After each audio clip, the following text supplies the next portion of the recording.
Уудам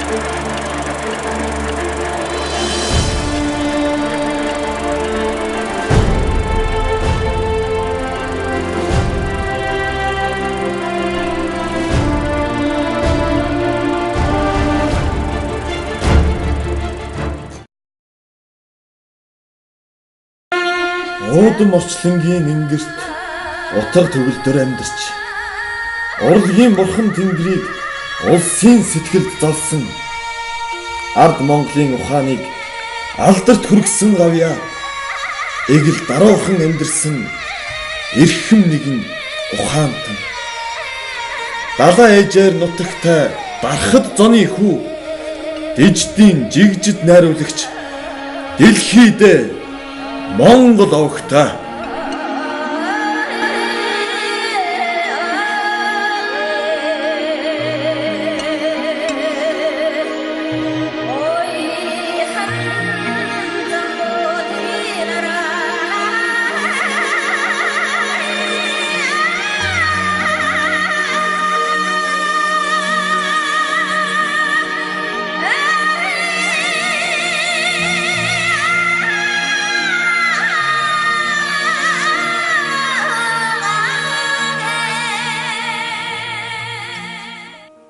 Монголын киноны жанжин гэдгийг.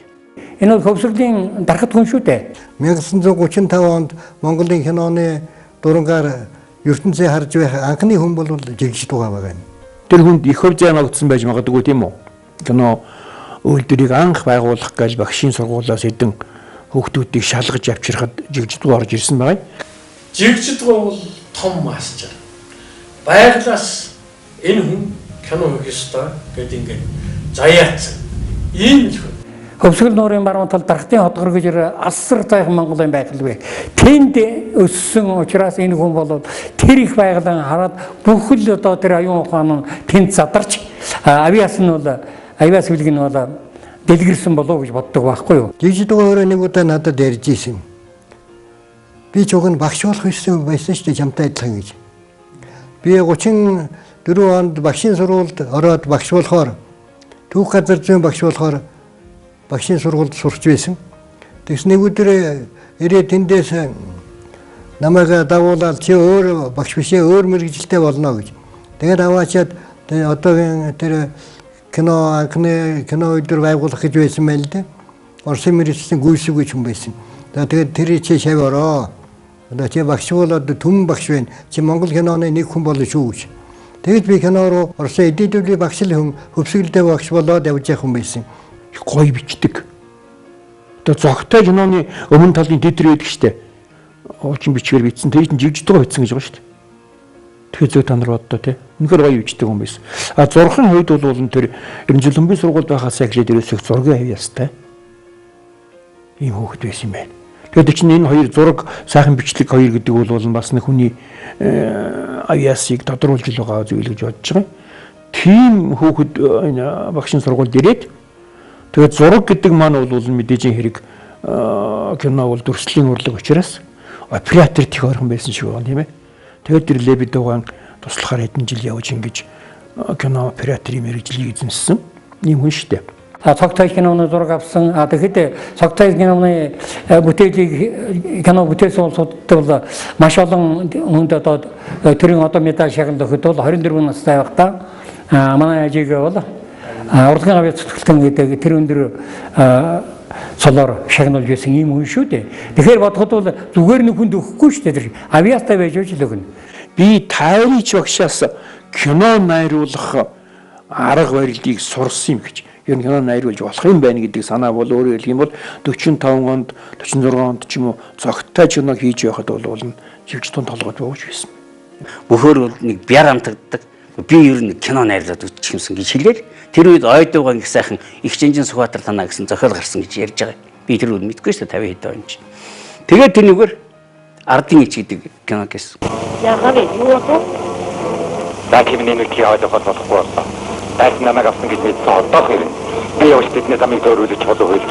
Үнийг тэдэнд алдаж яасан ч болохгүй. Тэр Сүхбаатарын тухай мэдээ шүү дээ. Тийм ээ. Тэгвэл тийм мэдгийг их жанжин Сүхбаатар заавал өргөжгөр байна. Тэгээ Ардын ич амжилттай удаж Ардын ирчийн ариунаад төгөлсөн одоо цэвэрсрэн дэлхийн олон улсын кино наадмаас мөнгөн медалийг анх хүртсэн одоо Монголын киноны юм алдартай жүжигчин болсон. Энэ бол одоогийнхэр бол яг олимпиадад зөвлөх юм бол олимпийн мөнгөн медаль гэсэн үг.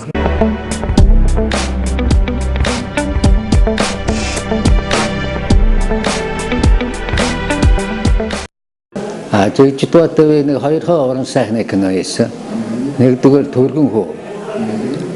Хөргөн хүүгээр би өөрөө диплом хамгаалсан.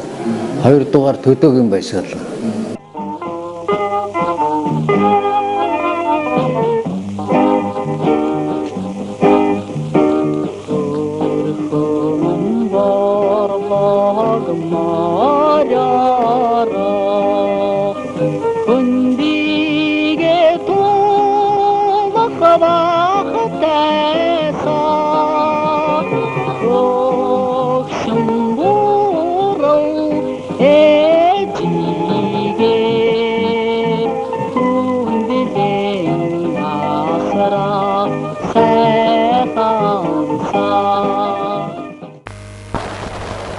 Жигддэг өөрийнхөө киноны дүрнүүдийг их зөв сонгож чаддаг хүн гэж боддог юм аа.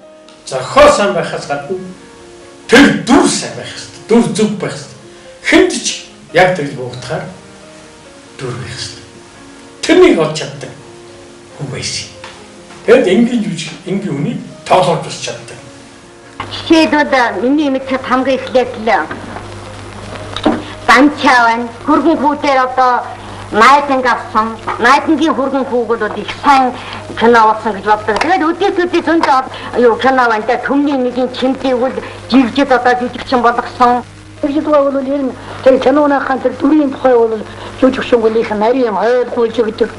Тэр жигдваа сонгосон дүрээр л өөрөөр хэлбэл тэр дүрийн мөн чанар, тэр дүрийн ертөнцийг үзэх үзэл бүх юм үзэгчд бүр ингээд бүр шот хүрдэг.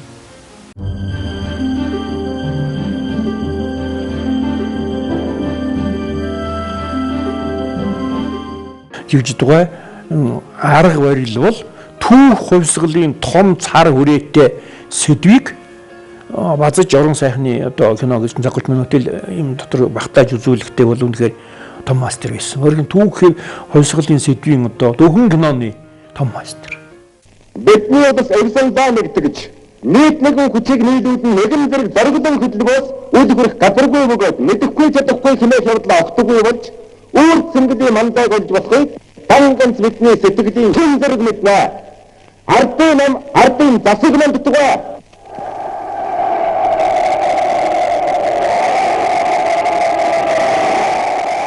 Өөрөө бол ийштэй их масоконд их дуртай ерөөсөн маш олон мал цуглуулах одоо хүн хар энтрич ерөөсөө эрэмэрэн хуцтай зураг авах дуртай хүн байхгүй юу? Кадрыг дандаа дүүрэг тавьдаг юм. Кадр ерөөс бүх юм кадр дүүрэгдэг. Жигдваа тавьсан фаланд, жигдваа тавьсан дөрүүдийг хараад энэ хярд юм дөө. Энэ дээр алдчихтэй гэх юм. За би л хэлдэг. Энүүгээр бол Монголын кино урлагт бол жигдваа яахын аргагүй өстой хинээс ч одоо хэлүүлэхгүй өөрийн гэсэн орон зайгаан эзэлсэн ийм л хүн.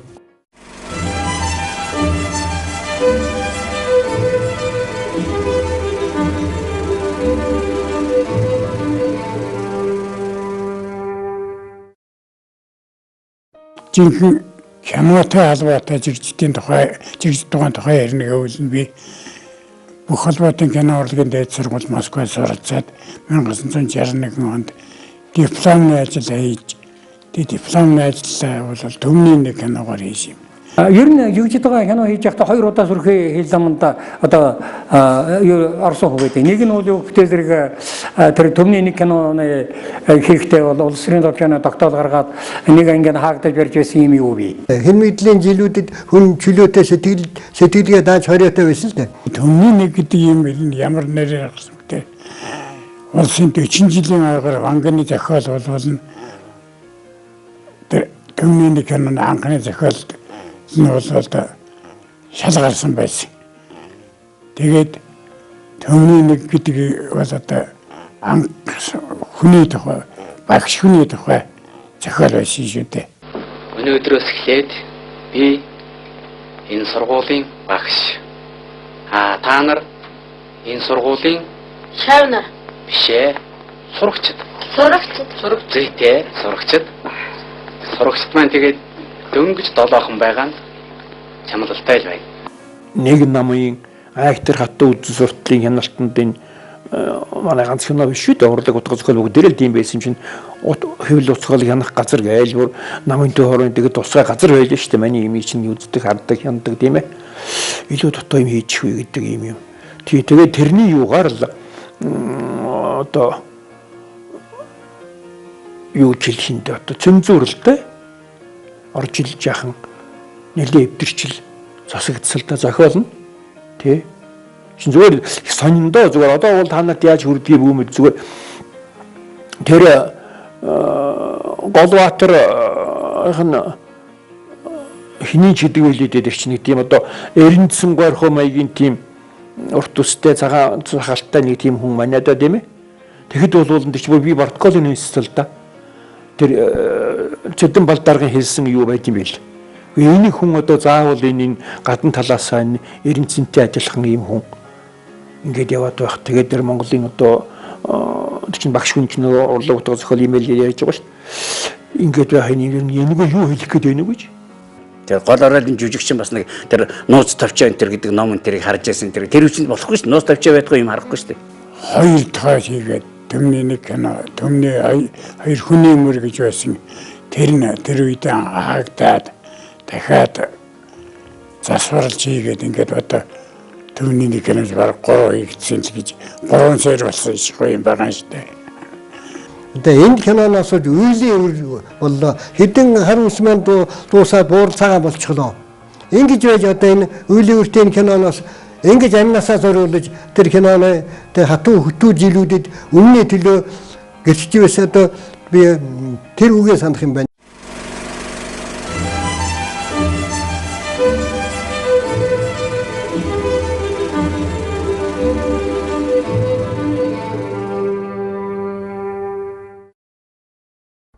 Төмний газар гэдэг кино бол юу гэдэг зэрэг 1958 оны үед энтэгт явж сурвалжилсан киноны оператор байсан.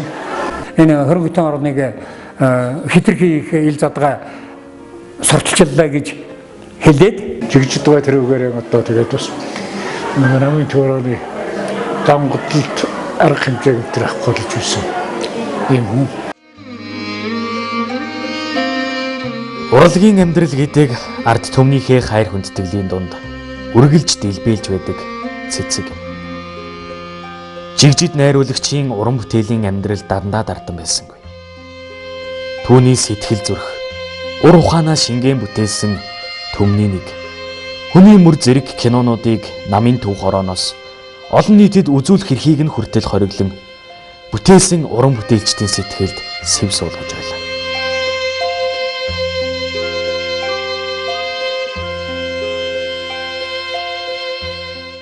Энэ бол агуу том ертөнц жигжид гэдэг юм. Агуу том уул. Киноныхан бол та нар энэ жигжид гэдэг ууланд авирч. Тухайн одоо оройд нь гарч чаддгүй маяг хэлвэ штэ. Ямар нэгэн хадан дээр нь гарч зогсох. Ямар нэгэн хэмжээгээр дээшээ явах чадвал нэг мөрөн дээр нь хүрэх хэрэгтэй гэж боддог байх. Маш их ингийн тийм сайхан үнэтэй. Ер нь жигжид байгаа бол их сандаж ихийч бүтээсэн ийм Монголын кинонд тод үсгээр бич гэдэг ийм сууд хүн гэж бодд юм аа. Төрийн шагналт, ардын жүжигчин, хувьсгал тэмцлийн Ахмад Зүтгэлтэн, 20 дугаар зууны манлай кино найруулагч, дижитийн жигжид агсны нэрэмжит, кино урлагийн дээд сургууль, түүний залгам чалаа болсон ирээдүйн киночид амжилттай бэлтгэгдэж байна. Хойч үедээ дуурсагдах үйлдэл байна гэдэг сайхан юм аа.